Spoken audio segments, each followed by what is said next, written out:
पार्श्वगायिका अबोली गिरे।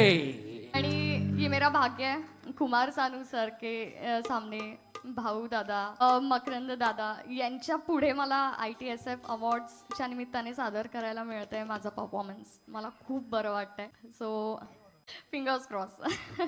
ओके. रेशमाच्या रेगात